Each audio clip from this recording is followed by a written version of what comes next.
Film की शुरुआत एक लड़की मिस्सी से होती है जो अकेले हाईवे पर गाड़ी चला रही है। वह आगे एक ट्रक को रुका हुआ देखती है जिसके सामने एक लड़का खड़ा है। उसे वह बहुत आकर्षक लगता है और वह उसकी मदद के लिए अपनी गाड़ी रोकने का फैसला करती है। जब वह पूछती है तो वह बताता है कि उसका ट्रक खराब हो गया है जिसके कारण वह अपनी वाइनयार्ड तक नहीं पहुंच पाया। मिस्सी उसका नाम पूछती है और वह खुद को जो के रूप में पेश करता है। वह उसे लिफ्ट देने की पेशकश करती है और वह सहमत हो जाता है, जिसके बाद वह उसे अपने घर ले जाती है। जैसे ही वे पहुंचते हैं, जुनून हावी हो जाता है और वे कार के अंदर चुंबन शुरू कर देते हैं। मिस्सी और गोपनीयता की चाह में सुझाव देती है कि वे एक कमरा ले लें, जो उसे प्रभावित करने की इच्छा में बताता है कि उसका परिवार पहले एक समृद्ध वाइन फैक्ट्री चलाता था। एक चालाक मुस्कान के साथ वह उसे अंदर एक निजी टूर के लिए आमंत्रित करता है। वह सहमत हो जाती है, लेकिन अगले दृश्य में हम उसे फैक्ट्री में बंधा हुआ देखते हैं जहां वह अपनी जान की भीख मांग रही है। अचानक कोई बड़े कैंची के साथ आता है और उसके पेट को चीर देता है, जिससे उसकी क्रूरता से हत्या हो जाती है। यह खुलासा होता है कि जो एक सीरियल किलर है जिसने वाइन फैक्ट्री में कई लोगों की हत्या की है। दृश्य बदलता है और एक अकेली मां टेस अपने बेटे वॉल्टर के साथ वाइनयार्ड पर पहुंचती है। यह वाइनयार्ड उसके पिता का था और उनके निधन के बाद वह इसे बेचने की योजना बनाती है। टेस का अपने पिता के साथ तनावपूर्ण रिश्ता था और उसने किशोरावस्था में घर छोड़ दिया था, ये कसम खाकर कि वह कभी वापस नहीं आएगी। हालांकि परिस्थितियां उसे वापस लाती हैं। पहुंचने पर वह अपनी चाची मार्गरेट से मिलती है, जो उसे देखकर खुश है। मार्गरेट जो को पेश करती है, यह बताते हुए कि उसे बचपन में वाइनयार्ड पर छोड़ दिया गया था और उसे टेस के पिता और मार्गरेट ने गोद लिया था। बाद में जो टेस और वॉल्टर को घर के अंदर ले जाता है, जहां टेस असहज हो जाती है। यह जगह उसके लिए अंधेरे यादों से भरी है, क्योंकि उसे अपने पिता से दुर्व्यवहार का सामना करना पड़ा था। जबकि वॉल्टर पुराने घर की खोज का आनंद लेता है, टेस बेचैन रहती है। उस शाम टेस का वकील आता है और उसे सूचित करता है कि उसके पिता ने पूरी संपत्ति उसे छोड़ दी है। वह इसे रख सकती है, मार्गरेट को हस्तांतरित कर सकती है या बेच सकती है। अगर बेचा गया तो संभवतः कोई कंपनी वहां कुछ नया विकसित करेगी। टेस बेचने पर जोर देती है क्योंकि उसका इस जगह से कोई लगाव नहीं है और वह वॉल्टर के लिए शहर में एक बेहतर भविष्य के लिए घर खरीदने के लिए पैसे का उपयोग करना चाहती है। हालांकि मार्गरेट नाराज हो जाती है। उसे लगता है कि उसके भाई ने उसे कुछ भी नहीं छोड़ा, जिससे वह धोखा खाए हुए महसूस करती है। वह जो से अपनी नाराजगी साझा करती है कि उन्हें कोई हिस्सा नहीं मिलेगा, जो उसे आश्वस्त करता है कि टेस शायद अपना मन बदल लेगी और रहने का फैसला करेगी। उस रात टेस वॉल्टर को बिस्तर पर लिटाती है। वह पूछता है कि क्या वह वाकई घर बेचने वाली है। टेस बताती है कि उसे बचपन में यहां बहुत दर्द सहना पड़ा था और वह उन यादों को फिर से जीना नहीं चाहती। वाइनयार्ड में कुछ भी मूल्यवान नहीं है और रहने से वॉल्टर को कुछ भी सीखने को नहीं मिलेगा। उसे सुलाने के बाद वह खुद सोने चली जाती है, लेकिन उसे एक बुरा सपना आता है जिसमें उसका पिता उसके कमरे में आता है और उसे तंग करता है। वह घबराहट में जागती है। अगली सुबह टेस वॉल्टर को जो के पास ले जाती है, जो एक खलिहान में लकड़ी काट रहा है। उसे याद आता है कि उसकी मां ने उसी खलिहान में अपनी जान ले ली थी, लेकिन वह यह वॉल्टर के साथ साझा नहीं करती। वह जो से वॉल्टर की देखभाल करने के लिए कहती है और जो उसे लकड़ी काटना सिखाता है। इस बीच टेस मार्गरेट से मिलने जाती है, जो उसे बताती है कि सारी संपत्ति के कागजात मेल बॉक्स में हैं। टेस उन्हें लेने जाती है और वहां घर की चाबियां भी पाती है, क्योंकि अब वह इसका वैध मालिक है। वह संपत्ति की खोज शुरू करती है, ताले खोलती है, लेकिन एक खास दरवाजा खोलने में उसे परेशानी होती है। उसी समय शहर का शेरिफ जॉन आता है। वह मार्गरेट के घर जाता है और पूछता है कि क्या उसने मिस्सी नाम की एक लापता महिला को देखा है, जो आखिरी बार इस इलाके में देखी गई थी। वह मार्गरेट को एक फोटो दिखाता है, लेकिन वह कहती है कि उसने उसे कभी नहीं देखा। फिर वह पूछता है कि क्या जो ने उसे देखा होगा और उसे पूछने के लिए शेड की ओर जाता है। जो मिस्सी की फोटो देखकर झूठ बोलता है कि उसने उसे कभी नहीं देखा। शेरिफ जाने की तैयारी करता है, तभी वह टेस को देखता है और उसे अपनी पुरानी सहपाठी के रूप में पहचानता है। उसे देखकर खुश होकर वह पूछता है कि वह वापस क्यों आई है। टेस बताती है कि वह संपत्ति बेचने के लिए आई है। बाद में वह टेस से पूछता है कि क्या वह कभी उसके साथ डिनर पर जाएगी। टेस मुस्कुराती है और कहती है कि वे जल्द ही डिनर के लिए मिलेंगे।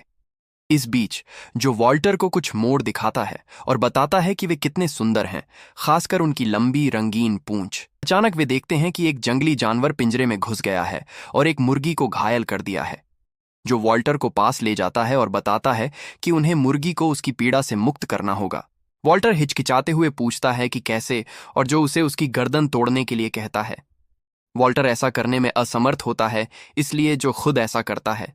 बाद में वे मिलकर मुर्गी को दफनाते हैं। खोदते समय जो वॉल्टर को बताता है कि जब वह उसकी उम्र का था तो वह मार्गरेट के साथ फिल्में देखा करता था। वॉल्टर उत्साहित होकर कहता है कि वह अपनी दादी के साथ फिल्म देखना पसंद करेगा, और जो उसे आश्वस्त करता है कि वे एक दिन ऐसा करेंगे। बाद में जो वॉल्टर को वाइनयार्ड में ले जाता है और एक चाकू निकालकर उसे सिखाता है कि बेलों के सड़े हुए हिस्सों को सावधानी से कैसे काटा जाता है। तभी टेस आती है और जो को चेतावनी देती है कि वॉल्टर अपनी उंगलियां न काट ले। जो बताता है कि इन बेलों से अंगूर कैसे काटे जाते हैं और एक बड़ी मशीन में डाले जाते हैं जो उनका रस निकालती है। वॉल्टर मशीन पर खून के धब्बे देखता है और इसके बारे में पूछता है। जो जल्दी से इसे खारिज कर देता है, कहता है कि यह सिर्फ अंगूर का रस है। जो फिर खुद को धोता है, लेकिन तभी 4 युवा दोस्त वहां पहुंचते हैं। उनमें से एक, रोजर, खुलेआम समलैंगिक है और तुरंत जो में रुचि लेता है। वह जो से कहता है कि वह वाइनरी देखना चाहता है और जो उसे दिखाने के लिए सहमत हो जाता है। लड़कियां रोजर को पीछे छोड़ देती हैं और जो उसे फैक्ट्री के अंदर ले जाता है। जैसे ही वे अंदर जाते हैं, रोजर जो को बहकाता है, उसका मसाज करता है और पूछता है कि उसे कैसा लग रहा है। जो चौंक कर पूछता है कि उसने यह कहां से सीखा। जवाब देने के बजाय रोजर झुकता है और उसे चूम लेता है। जो पीछे हटता है और कहता है कि उन्हें ऐसा नहीं करना चाहिए। हालांकि वह फिर भी रोजर को फैक्ट्री के गहरे हिस्से में ले जाता है, उसी कमरे में जहां मिस्सी की हत्या हुई थी। रोजर पूछता है कि यह कैसा कमरा है, और जो रहस्यमयी ढंग से कहता है कि वह यहां केवल खास लोगों को लाता है। जैसे ही रोजर जो के करीब आता है, कुछ ऐसा होता है जो कि मार्गरेट की यादों को ट्रिगर करता है। उसे याद आता है कि मार्गरेट उसे फिल्में देखते समय दुर्व्यवहार करती थी। इससे वह गुस्से से भर जाता है और वह रोजर को बुरी तरह पीटना शुरू कर देता है। रोजर बुरी तरह घायल हो जाता है और जो अपने किए से परेशान तुरंत बाहर जाकर खून धोता है। जो फिर मार्गरेट के पास जाता है और सब कुछ कबूल करता है। मार्गरेट प्रभावित नहीं होती, उसे डांटती है और पूछती है कि वह कब तक ऐसी समस्याएं पैदा करता रहेगा। वह उसे याद दिलाती है कि वह अब बूढ़ी हो रही है और जब वह चली जाएगी तो उसकी देखभाल करने वाला कोई नहीं होगा। फिर मार्गरेट फैक्ट्री में जाती है और जो को वहां से जाने के लिए कहती है। उसके जाने के बाद वह रोजर के पेट को उसी तरह चीर देती है जैसे उसने मिस्सी के साथ किया था, जिससे उसकी मौत हो जाती है। वॉल्टर दूर से रोजर की चीखें सुनता है और अपनी मां के पास दौड़ता है। उसे बताता है कि उसने क्या सुना। टेस इसे सिर्फ एक बुरा सपना कहकर खारिज कर देती है। इस बीच मार्गरेट काम खत्म करने के बाद जो के पास लौटती है और उसे शव ठिकाने लगाने के लिए कहती है। जो अंदर जाता है, रोजर की लाश को टुकड़ों में काटता है और उसे बाहर ले जाकर श्रेडर मशीन में डाल देता है, जिससे वह मल्च में बदल जाता है। फिर वह सब कुछ मिट्टी में दफन कर देता है, जिससे सारे सबूत मिट जाते हैं। अंत में वह क्षेत्र को साफ करता है ताकि खून के कोई निशान न रहें। अगली सुबह जॉन रोजर की तलाश में आता है। रोजर के एक दोस्त ने गुमशुदगी की रिपोर्ट दर्ज की थी, जिसमें कहा गया था कि रोजर को आखिरी बार वाइनयार्ड पर देखा गया था। जॉन टेस से पूछता है कि क्या उसने उसे देखा है, लेकिन वह इनकार करती है। जाने से पहले टेस जॉन को उस रात डिनर के लिए आमंत्रित करती है। इस बीच जॉन जो कि कैंपर वैन के पास जाता है, लेकिन जो अस्वस्थ है और बाहर नहीं आता। तभी मार्गरेट वहां आती है। जॉन उसे रोजर की फोटो दिखाता है और पूछता है कि क्या उसने उसे देखा है। मार्गरेट, जैसा कि अपेक्षित था, इनकार करती है। जब जॉन जो से पूछता है तो वह भी रोजर को न जानने की बात कहता है। इससे जॉन को संदेह होता है कि कुछ गड़बड़ है। उस रात जॉन टेस के घर डिनर के लिए आता है। बाहर शराब पीते समय टेस पूछती है कि उसने कभी शादी क्यों नहीं की। जॉन कबूल करता है कि वह हाई स्कूल से ही उससे प्यार करता था, लेकिन वह हमेशा संकोची थी और लोगों से दूरी बनाए रखती थी। उत्सुकता से जॉन पूछता है कि वह घर से क्यों भाग गई थी। टेस आखिरकार खुलती है, ये बताते हुए कि जब वह छोटी थी तो उसके पिता को उससे बीमार जुनून था और वह हर रात उसका दुर्व्यवहार करता था। उसने अपनी माँ से बात की थी, लेकिन उसकी माँ असहाय थी और उसे रोक नहीं पाई। आखिरकार टेस गर्भवती हो गई। एक सुबह वह जागी तो उसने अपनी मां को शेड में फांसी पर लटका हुआ पाया। वह उस डरावनी स्थिति को और सहन नहीं कर पाई और उसने अपनी जान ले ली। कुछ महीनों बाद जब टेस ने बच्चे को जन्म दिया तो वह मृत पैदा हुआ। उसकी चाची ने बच्चे का शव लिया और उसे कहीं दफना दिया। ठीक होने के बाद टेस अपने पिता के दुर्व्यवहार से बचने के लिए घर से भाग गई। जॉन स्तब्ध है और उसे सांत्वना देने की कोशिश में उसके लिए एक गाना गाता है। थोड़ी देर बाद वह चला जाता है।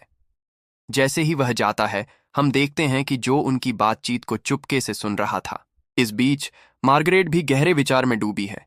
उसे याद आता है कि उसका भाई उसे कैसे दुर्व्यवहार करता था। यही कारण था कि उसने कभी शादी नहीं की। जैसे जैसे वह बड़ी हुई उसका भाई उसे हटाना चाहता था। यही वजह थी कि उसने अपनी वसीयत में उसे कोई संपत्ति नहीं छोड़ी।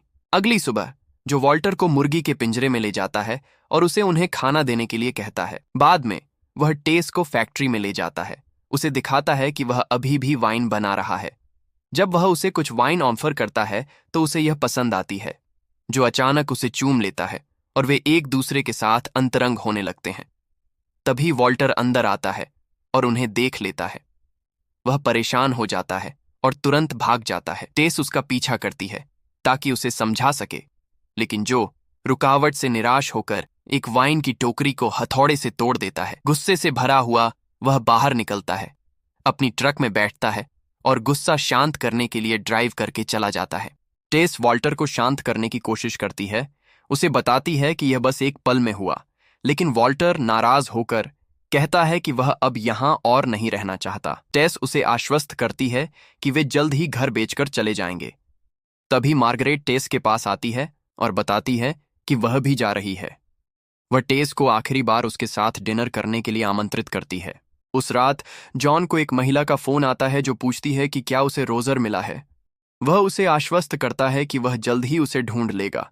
महिला बताती है कि उसने रोजर को वाइनयार्ड पर छोड़ा था, जहां जो नाम का एक आदमी भी मौजूद था। ये जॉन के संदेह की पुष्टि करता है, इसलिए वह जांच के लिए वाइनयार्ड की ओर जाता है। इस बीच मार्गरेट टेस और उसके बेटे के लिए डिनर तैयार करती है। खाना स्वादिष्ट है, लेकिन अचानक वॉल्टर बेहोश हो जाता है।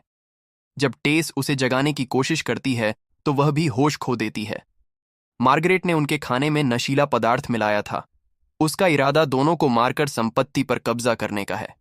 वह वॉल्टर को एक स्थिर में बंद कर देती है और टेस को फैक्ट्री में खींच कर ले जाती है, उसके गले में फंदा बांधकर और उसे चीखने से रोकने के लिए मुंह में कपड़ा ठूंस देती है। जब टेस होश में आती है तो वह खुद को बंधा हुआ पाती है और मार्गरेट उसे मुस्कुराते हुए देखती है। मार्गरेट टेस पर अपने पिता को छोड़ने और केवल पैसे के लिए वापस आने का आरोप लगाती है।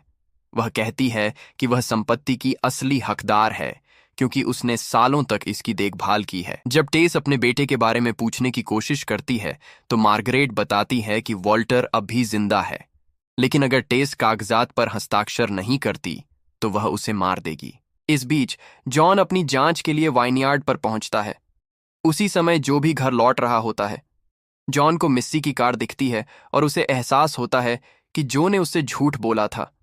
वह इलाके की तलाशी शुरू करता है और जल्द ही फैक्ट्री के अंदर से दबी हुई चीखें सुनता है। अंदर दौड़ते हुए वह वॉल्टर को बंधा हुआ और मरने के लिए छोड़ दिया हुआ पाता है। जॉन जल्दी से उसे आजाद करता है और भागने की कोशिश करता है। फैक्ट्री के अंदर मार्गरेट टेस को एक चौंकाने वाला सच बताती है, जो उसका गोद लिया हुआ बेटा नहीं है। वह आदमी जिसके साथ वह अंतरंग हुई थी वास्तव में उसका अपना जैविक बेटा था, जो उसके पिता के दुर्व्यवहार से पैदा हुआ था। मार्गरेट ने झूठ बोला था कि बच्चा मृत पैदा हुआ था और उसने उसे गुप्त रूप से घर में पाला था। उनके पिता बच्चे को मारना चाहते थे, लेकिन मार्गरेट ने उसे बचा लिया और अपने बेटे के रूप में पाला। टेस यह जानकर हतप्रभ रह जाती है कि वह अनजाने में अपने ही बेटे के साथ अंतरंग हो गई थी। जब जॉन और वॉल्टर भागने की कोशिश करते हैं, जो वहां पहुंचता है और जॉन पर हमला करता है। एक क्रूर लड़ाई शुरू होती है जिसमें दोनों पुरुष घायल हो जाते हैं। हालांकि जो ऊपरी हाथ ले लेता है और जॉन को एक पिच फोर्क से मार डालता है, जो भी अपनी चोटों से गिर जाता है। मौका देखकर वॉल्टर अपनी मां को आजाद करने के लिए दौड़ता है। मार्गरेट उसे रोकने की कोशिश करती है, लेकिन टेस उसके सिर पर एक पत्थर मार देती है, जिससे उसकी मौत हो जाती है।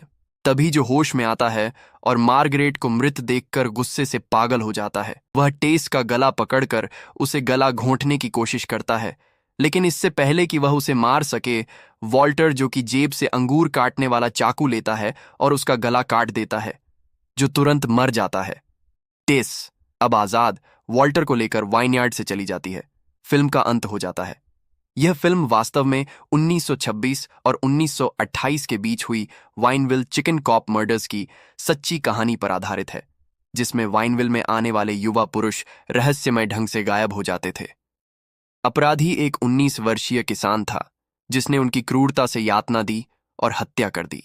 तो ये थी इस फिल्म की कहानी। आपको ये कैसी लगी? हमें कमेंट्स में बताएं।